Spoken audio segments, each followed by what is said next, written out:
Hello friends, welcome to Dan Law. In today's lecture series, we are going to discuss Industrial Dispute Act 1947 और Trade Unions Act 1926 जो है वो मैंने करवा दिया है. Industrial employment standing orders act 1946 वो भी मैंने करवा दिया है और इसके वीडियोज आपको मिल जाएंगे डिस्क्रिप्शन में. और इंडस्ट्रियल डिस्प्यूट एक्ट 1947 इसके ऑब्जेक्टिव ऑफ फंक्शंस पढ़ने वाले हैं. आज से इंडस्ट्रियल डिस्प्यूट्स एक्ट स्टार्ट करने वाले हैं, तो इसके जो ऑब्जेक्टिव है, मेन फंक्शन है इसका क्या है, ये क्यों आया था, तो ये जानते हैं आज. So Industrial Dispute Act 1947. Before the Industrial Dispute Act, there was no machinery to solve the dispute. The whole system was based on common law, and according to common law, dispute solved according to the contract between parties. अब industrial disputes आने के पहले जो dispute जो होते थे workman या फिर एम्प्लॉयर के बीच में, एम्प्लॉयर के बीच में, वर्कमैन के बीच में, तो ये सारे डिस्प्यूट के सेटलमेंट जो होती थी ना, वो कॉमन लॉ के सिस्टम से होता था. वो कॉन्ट्रैक्ट बिटवीन पार्टीज जो होता था according to dispute solved according to the contract between the parties, and therefore the common law system does not apply to the industrial system. So the common law system industrial system पे applicable नहीं होता, इसीलिए इसको लाया गया industrial dispute act. क्योंकि industrial dispute act में क्या था कि ये अलग तरीके से एक कोडिफाइड था. यहाँ पे हर चीज़ जो इंडस्ट्रीज़ के बीच में, जो यहाँ पे एम्प्लॉयर्स के बीच में, वर्कमैन के बीच में, एम्प्लॉयज़ वर्कमैन के बीच में जो भी डिस्प्यूट्स वगैरह होते हैं, ये डिस्प्यूट वगैरह को सेटल किया जाता है. So hence the industrial dispute act 1947 was passed to meet the needs which were based on socialist law. अब सोशलिस्ट लॉ क्या होता है? Socialist law is like the official name of the legal system use in the communist time. अब communist state में उस समय, ये उस काल में इस्तेमाल किया जाता था सोशलिस्ट लॉ, जो कि एक तरीके से एडिशनल अगर कह सकते हो कि ये जो इसकी जो सिविल लॉ सिस्टम पे बेस्ड होता था, जो कि मार्क्स या फिर कार्ल मार्क्स या फिर लेनिन के कॉन्सेप्ट पे ये आधारित हुआ करता था सोशलिस्ट लॉ. तो कॉमन लॉ सिस्टम को हटाकर, क्योंकि ये इंडस्ट्रियल डिस्प्यूट था, नॉर्मल एक सिविल लॉ का कोई डिस्प्यूट नहीं था, तो इसीलिए इसको लाया गया था. Okay, now come to the objectives and scope of Industrial Dispute Act 1947.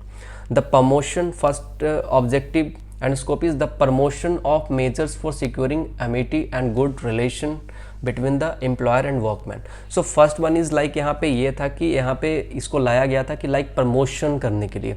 किस चीज़ का promotion? like securing amity and good relationship means friendly relation बनाने के लिए, फ्रेंडली रिलेशनशिप, गुड रिलेशनशिप बनाने के लिए किसके? एम्प्लॉयर एंड वर्कमैन के बीच में, और जो भी वहाँ पे लोग हैं, मेंबर है, सारे के बीच में एक अमेटी या फिर मतलब फ्रेंडली रिलेशन या फिर गुड रिलेशनशिप बनाने के लिए इसको लाया गया था. मेन ऑब्जेक्टिव इसका ये था कि कोई डिस्प्यूट ना हो.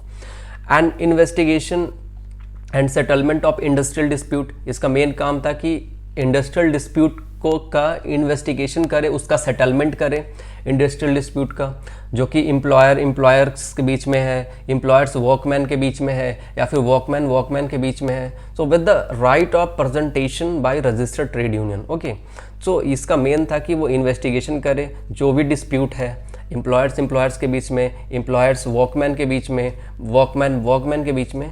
Then the main aim is to investigate and settle the dispute. Okay, third objective is prevention of illegal strike. कोई इलीगल स्ट्राइक है या फिर लॉकआउट्स है. इलीगल स्ट्राइक मतलब लाइक लॉकआउट्स, यहाँ पे क्या कहा गया, like lockouts is means a temporary shutdown कोई चीज़ का, like factory by the employer के द्वारा टेम्पररी शटडाउन कर दिया गया, या फिर ये लॉकआउट्स क्यों होता है? Due to failure of management. Industries में फेल्यूर ऑफ मैनेजमेंट हो गया, ये हो सकता है might be of due to the internal reason और एक्सटर्नल डिस्टर्बेंस की वजह से. अब एक्सटर्नल डिस्टर्बेंस हो सकता है लाइक पॉलिटिकल फंडिंग किसी ने नहीं की, किसी इंडस्ट्री ने, तो पॉलिटिकल वजहों से हो सकता है. तो ऐसे लॉकआउट्स या इसको प्रिवेंशन के लिए ये एक्ट लाया गया कि इसका गलत फ़ायदा ना उठाया जाए किसी स्ट्राइक को लेकर या फिर लॉकआउट्स वगैरह को. समझ गए? Fourth one is relief to workman in the matter of lay off, retrenchment and closure of undertaking. अब इसमें रिलीफ दिया गया वर्कमैन को किस चीज़ के लिए? कि किसी चीज़ को अबेंडन कर दिया, गिव अप कर दिया, या फिर रिट्रेंचमेंट कहने का मतलब यहाँ पे क्या है कि टर्मिनेशन किसके द्वारा किया जाता है? एम्प्लॉयर जो होता है ना, मालिक जो होता है, वो मालिक क्या करता है कि सर्विस ऑफ वर्कमैन जो होता है ना, सर्विस जो वर्कमैन जो काम करने वाले लोग होते हैं, उनका सर्विस को रोक देता है. उसको मतलब एक तरीके से सो कुछ भी रीजन हो सकता है, उसको मतलब अचानक उसको नौकरी से निकाल देना। तो ऐसे चीज़ों को, टर्मिनेशन को रोकने के लिए यहाँ पर रिलीफ देता है वर्कमैन को in a matter of lay off, retrenchment या क्लोजर ऑफ अंडरटेकिंग्स वगैरह, समझ गए।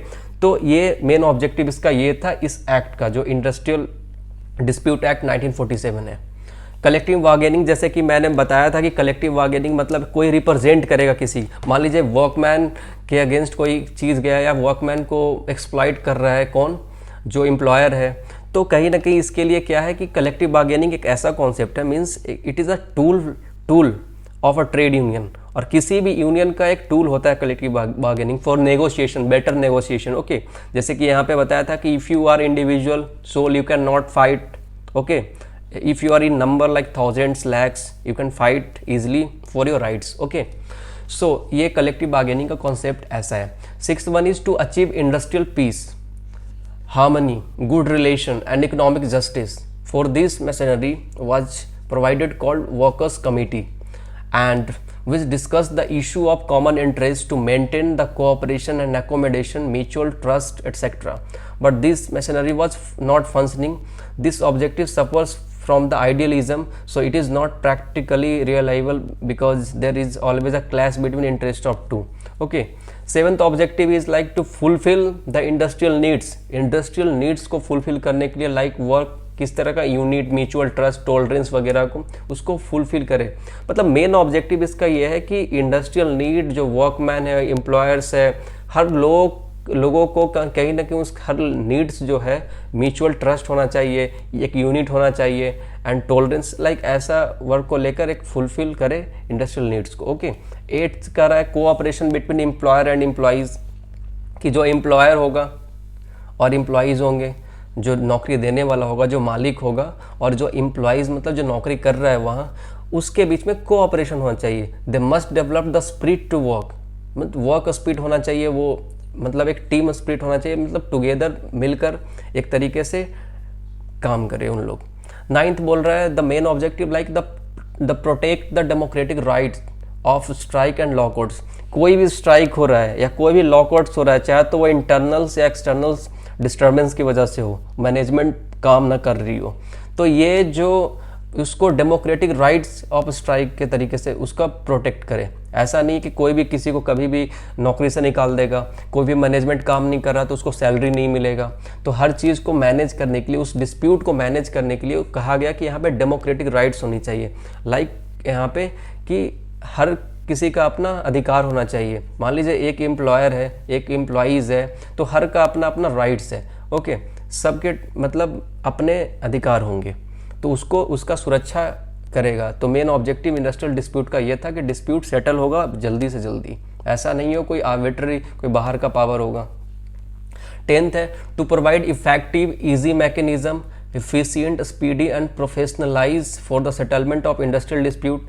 तो इसको स्पीडी प्रोफेशनलाइज करने के लिए, सेटलमेंट ऑफ डिस्प्यूट को एक तरीके से प्रोफेशनलाइज लुक देने के लिए इसको 3 तरीके से बांटा गया था कि इसको स्पीडी तरीके से, मतलब इसको इस मैकेनिज्म को फॉलो किया जाए और जल्दी से जल्दी उसको मतलब तरीके से उसको सेटल किया जाए। तो इसके लिए क्या लाया गया था, कॉन्सिलेशन, एडजुडिकेशन वगैरह। कॉन्सिलेशन पता है आपको, conciliation is an alternative like एक सोर्स है, लाइक जो कोर्ट के बाहर कोई डिस्प्यूट को रिजॉल्व करते हैं, ओके। तो कॉन्सिलेशन आपने पढ़ी होगी, कॉन्सिलेशन, आर्बिट्रेशन वगैरह। So adjudication means like a formal judgement, कोई डिस्प्यूट मैटर पे फॉर्मल जजमेंट आता हो। तो ऐसे चीज़ों को, ये 3 तरीके का जो मैशनरी है इसको फॉलो किया गया। And voluntarily arbitration means like arbitrator होता है यहाँ पे जो कि चूज करता है डिस्प्यूट को सेटल करने के लिए दोनों साइड से। तो यहाँ पे इस तरीके से ये मैशनरी बताया गया कि 3 मैशनरी होंगे। First one is conciliation, adjudication and voluntarily arbitration. तो इफेक्टिव मैकेनिज्म के लिए, स्पीडी ट्रायल के लिए तो ये लाया गया, ओके। इसका मेन ऑब्जेक्टिव ये था। 11th is protection to trade unions right. अब यहाँ पे ट्रेड यूनियन राइट्स के प्रोटेक्शन की बात कर रहे हैं, ओके, कि ट्रेड यूनियंस जो होंगे उनके राइट्स के प्रोटेक्शन मिले, इसीलिए ये मेन ऑब्जेक्टिव इसका ट्रेड यूनियंस जो इंडस्ट्रियल डिस्प्यूट एक्ट है उसका मेन जो मोटो है यही है कि प्रोटेक्ट करे ट्रेड यूनियंस का जो अधिकार है, उसके राइट को प्रोटेक्ट करे। 12th ऑब्जेक्टिव है कि to regulate lay off and retrenchment, कि कोई भी किसी को कभी भी कोई भी एम्प्लॉयर किसी भी एम्प्लॉय को ऐसे ही डायरेक्ट नहीं निकाल देगा, किसी वर्कर को ऐसे ही नहीं निकाल देगा व्हाट्सओएवर, मतलब कोई भी रीज़न से ऐसे ही किसी को कोई नहीं निकाल देगा। तो वो उसको रेगुलेट करे, उसका बेटर रेगुलेशन होनी चाहिए। 13 production and productivity should be regulated. Production and productivity should be regulated कहने का मतलब है कि जो प्रोडक्शन है और जो प्रोडक्टिविटी है वो एक रेगुलेटेड वे में होनी चाहिए। मान लीजिए एम्प्लॉयर के लिए एम्प्लॉइज़ काम कर रहा है तो एम्प्लॉइज़ का भी जो एम्प्लॉयर है उसका ध्यान, एम्प्लॉयर जो ध्यान रखे एम्प्लॉइज़ का, उसके जो वेजेज हैं, तो ऐसा मतलब एक production and productivity regulated way में होना चाहिए। ओके एंड 14 है to provide social justice, means social justice होनी चाहिए। Social justice in a sense like एक तरीके से कहा जाए कि जो एक मैकेनिज़्म है स्ट्राइकिंग बैलेंस और कॉन्फ्लिक्टिंग इंटरेस्ट के बीच में।